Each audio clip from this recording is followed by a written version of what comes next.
नमस्कार मित्रमैत्रिणींनो, माझ्या चॅनलवर तुमचं स्वागत आहे. तुम्हाला माहिती आहे का, जेव्हा कॅल्शियमची शरीरामध्ये कमतरता होते, तेव्हा हाडच नाही तर दात, नखं, केस आणि इवन मसलसुद्धा खूप कमजोर होऊ शकतात. आणि जेव्हा तुम्ही शाकाहारी असता, तेव्हा अजून प्रश्न पडतो की कॅल्शियम आहारातून कसं मिळवायचं? आणि बरेच जण कॅल्शियमसाठी फक्त दुधावर डिपेंडंट असतात. म्हणजे त्यांना वाटतं की दूध थोडंसं प्यायलं तर कॅल्शियम मिळून जातं. पण बघा, दुधामध्ये खूप जास्त प्रमाणात काही कॅल्शियम नसतं आणि बऱ्याच जणांना दूध हे व्यवस्थित डायजेस्ट सुद्धा होत नाही, कारण बऱ्याच जणांना लॅक्टोज इंटॉलरन्सचा प्रॉब्लेम आहे. मग कॅल्शियम आहारातून कसं मिळवावं? जर तुम्ही शाकाहारी असाल आणि तुम्हाला जाणून घ्यायचं असेल की कुठले कुठले असे अन्नपदार्थ आहेत ज्याच्यामध्ये कॅल्शियम अधिक असतं, तर हा व्हिडिओ तुमच्यासाठी आहे. मी आज तुम्हाला सांगणार आहे 5 असे शाकाहारी पदार्थ जे तुम्ही तुमच्या दररोजच्या आहारामध्ये इन्क्लूड केले तर तुम्हाला बऱ्यापैकी कॅल्शियम यातून मिळेल. तुम्हाला सुद्धा हे जाणून घ्यायचं असेल तर हा व्हिडिओ संपूर्णपणे नक्की बघा.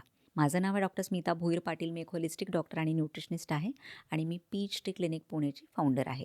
बघा, कॅल्शियम का आवश्यक आहे? खूप जणांना वाटतं की हाडं आणि दात मजबूत करण्यासाठीच हवं असेल, पण असं नाहीये. हॉर्मोन्स व्यवस्थित चालण्यासाठी कॅल्शियम हवं असतं. त्यासोबतच आपले जे स्नायू आहेत, मसल्स आहेत, त्यांच्या कार्यासाठी सुद्धा कॅल्शियम हवं असतं. त्यानंतर आपल्या हृदयाचे जे ठोके आहेत ते सुद्धा व्यवस्थित चालतात कॅल्शियममुळे. त्यामुळे हार्टबीट सुद्धा व्यवस्थित राहण्यासाठी कॅल्शियम हवं असतं. त्यानंतर केसांच्या मजबूतीसाठी सुद्धा कॅल्शियम हवं असतं. कॅल्शियमची कमतरता असेल तर केस पातळ होतात आणि खूप लवकर गळतात. तर बघा, कॅल्शियम आपण किती घेतलं पाहिजे? तर एक यंग ॲडल्ट म्हणजे एक प्रौढ व्यक्ती आहे, त्याला 1000 ते 1200 मिलीग्राम कॅल्शियम रोज मिळालं पाहिजे, तरच शरीर व्यवस्थित फंक्शन करतं. म्हणजे कॅल्शियमच्या रिलेटेड जे काही प्रॉब्लेम्स असतात ते होत नाही. तर बघा, जे काही पदार्थ मी तुम्हाला सांगणार आहे त्यातले 2-3 पदार्थ जर तुम्ही दररोज खाल्ले तर तुम्हाला कॅल्शियम त्यातून मिळून जाईल. पहिला जो पदार्थ आहे तो म्हणजे तीळ. तिळामध्ये बऱ्यापैकी कॅल्शियम असतं. तुम्ही जर 2 चमचे किंवा 1 टेबलस्पून तीळ घेतले तर त्यामध्ये जवळजवळ 88 मिलीग्राम कॅल्शियम असतं. तीळ जे आहेत आपण हिवाळ्यामध्ये रेग्युलरली घेतो. तिळाचे लाडू बनवून घेतो किंवा तिळाची चिक्की असते ती बनवून खातो. पण त्यासोबतच तुम्ही दुसऱ्या वेगळ्या प्रकारे सुद्धा तीळ जे आहेत तुमच्या दैनंदिन डाएटमध्ये घेऊ शकता. जसं तुम्ही पराठा बनवताय किंवा डोसे बनवताय, त्याच्या वरून तुम्ही तीळ जे आहेत ते टाकू शकता. त्यानंतर तिळाची चटणी सुद्धा तुम्ही बनवून रेग्युलरली घेऊ शकता. तर अशा वेगळ्या वेगळ्या प्रकारे 2 चमचे तीळ दररोज तुम्ही खाऊ शकता, जेणेकरून थोडंफार कॅल्शियम तुम्हाला त्यातून मिळेल. इनफॅक्ट तुम्ही तीळ असेही भाजून डायरेक्टली खाऊ शकता. तर तीळ हा पहिला पदार्थ आहे ज्याच्यामध्ये कॅल्शियम अधिक असतं. त्यानंतर दुसरा जो पदार्थ आहे तो म्हणजे शेवग्याची पानं, ज्याला मोरिंगा लीव्स असंही म्हणतात. ही पानं किंवा मोरिंगा म्हणजे कॅल्शियमचा खजिनाच आहे. यामध्ये प्रचंड प्रमाणात कॅल्शियम असतं. 100 ग्रॅम शेवग्याच्या पानांमध्ये 350 ते 400 मिलीग्रॅम कॅल्शियम असतं आणि ह्यासोबतच मोरिंगामध्ये बाकी पोषण सुद्धा आहे, जसे की आयर्न आहे, व्हिटॅमिन सी आहे, प्रोटीन आहे. तर अशी बाकी पोषक घटकं असल्यामुळे सुद्धा मोरिंगा जे आहे एक सुपर फूड आहे.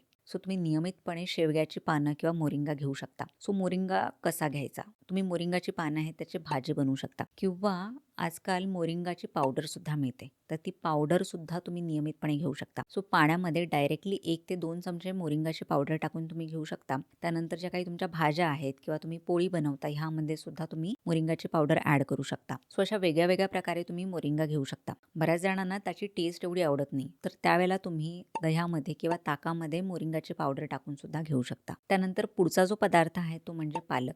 पालक सुद्धा खूप चांगला पदार्थ आहे कॅल्शियमसाठी. 100 ग्रॅम पालकमध्ये जवळजवळ 100 ते 120 मिलीग्राम कॅल्शियम असतं. हे कसं घ्यायचं? तुम्ही आता पालकची भाजी बनवून घेऊ शकता, त्याचं सूप बनवू शकता, पालकचे पराठे असतात ते तुम्ही बनवून घेऊ शकता. अशा वेगळ्या वेगळ्या प्रकारे तुम्ही पालक घेऊ शकता. पण बरेच जण पालक स्मूदीमध्ये सुद्धा घेतात. पण जेव्हा तुम्ही पालक कच्चा खाता तेव्हा त्याचा एवढा फायदा होत नाही, कारण पालकमध्ये ऑक्झॅलेट्स असतात. ऑक्झॅलेट्स जे आहेत ते पालकमधलं पोषण आहेत ते आपल्या शरीरामध्ये अब्झॉर्ब होऊ देत नाही. म्हणून नेहमी पालक घेताना त्याला शिजवून किंवा थोडा बॉईल करूनच घेत जा. आता आपण पुढच्या पदार्थाबद्दल बोलणार आहोत आणि ते म्हणजे दही. दही हे खूप इझिली अवेलेबल आहे आणि दररोज तुम्ही घेऊ शकता. बघा, ह्यामध्ये सुद्धा भरपूर प्रमाणात कॅल्शियम असतं आणि ज्या लोकांना लॅक्टोज इंटॉलरन्स आहे, म्हणजे दूध पचत नाही, ते लोक दही घेऊ शकतात, कारण दह्यामध्ये लॅक्टोज नसतं. त्यामुळे दही व्यवस्थित पचून सुद्धा जातं आणि दह्यामध्ये दुधापेक्षा कॅल्शियम सुद्धा अधिक असतं. सो 1 वाटीमध्ये जवळ-जवळ 200 ते 250 मिलीग्रॅम कॅल्शियम तुम्हाला मिळू शकतं. तर दही कसं घ्यायचं? तुम्ही अगदी रेग्युलरली तुमच्या जेवणासोबत घेऊ शकता, तुम्ही नाश्त्याला घेऊ शकता किंवा जे मिड मील आहे तुम्हाला मध्ये कधी भूक लागत असेल तर त्यासोबत घेऊ शकता. इनफॅक्ट दह्याची स्मूदी बनवून दह्यामध्ये बेरीज टाकून किंवा जे मोरिंगा पावडर आपण म्हणालो तर ती टाकून सुद्धा तुम्ही घेऊ शकता. तर अशा वेगळ्या वेगळ्या प्रकारे तुम्ही दही घेऊ शकता. त्यानंतर 5वा जो पदार्थ आहे तो म्हणजे राजगिरा. राजगिऱ्याचं धान्य सुद्धा मिळतं किंवा राजगिऱ्याचं पीठ सुद्धा मिळतं आणि राजगिऱ्यामध्ये पण भरपूर प्रमाणात कॅल्शियम असतं. 100 ग्रॅममध्ये जवळजवळ 200 ते 250 मिलीग्रॅम कॅल्शियम असतं. तर राजगिरा कसा घ्यायचा? त्याच्या पिठाचं किंवा धान्याचे वेगळे पदार्थ तुम्ही घरी बनवू शकता.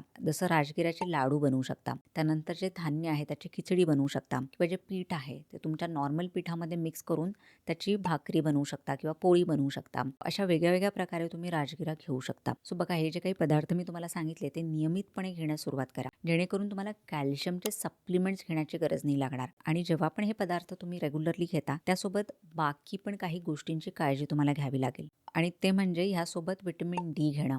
सो व्हिटॅमिन डी नॅचरली मिळण्यासाठी तुम्हाला सूर्यप्रकाशात उभं राहावं लागेल. 15 ते 20 मिनिटं तुम्ही उन्हामध्ये उभं राहू शकता, जेणेकरून जी डेली रिक्वायरमेंट आहे व्हिटॅमिन डीची ती तुम्हाला मिळून जाईल. किंवा हे जर पॉसिबल नसेल तर तुम्ही व्हिटॅमिन डी जे K2 सोबत येतं त्याचे सप्लिमेंट्स घेऊ शकता. त्यानंतर अतिप्रमाणात चहा आणि कॉफी घेणं अवॉइड करा, कारण चहा आणि कॉफी हे शरीरामध्ये कॅल्शियम अब्झॉर्ब होऊ देत नाही. त्यानंतर जे काही सॉफ्ट ड्रिंक्स असतात ते सुद्धा घेऊ नका, कारण सॉफ्ट ड्रिंक्समुळे कॅल्शियम शरीरामध्ये अब्झॉर्ब होत नाही आणि इनफॅक्ट जे काही कॅल्शियम अब्झॉर्ब झालेलं असतं ते सुद्धा शरीर बाहेर फेकतं. तर हे सुद्धा तुम्हाला लक्षात ठेवलं पाहिजे. त्यानंतर तुम्ही रेग्युलरली जे काही सिट्रस फ्रूट्स आहेत ते घेऊ शकता किंवा लेमन वॉटर म्हणजे लिंबाचा रस आहे, लिंबू पाणी आहे ते घेऊ शकता. व्हिटॅमिन सी जे आहे ते कॅल्शियमचं अब्झॉर्प्शन शरीरामध्ये वाढवतात. त्यानंतर जसं मी सांगितलं, जर पॉसिबल नसेल आणि तुम्ही कॅल्शियमयुक्त आहार खूप अधिक प्रमाणात घेत असाल तर व्हिटॅमिन डी आणि K2 हे जरूर घ्या, जेणेकरून जे कॅल्शियम आहे ते शरीरामध्ये व्यवस्थित अब्झॉर्ब झालं पाहिजे. तर शॉर्टमध्ये जर तुम्हाला कॅल्शियम रिच डाएट हवं असेल तर दररोज 1 चमचा तीळ,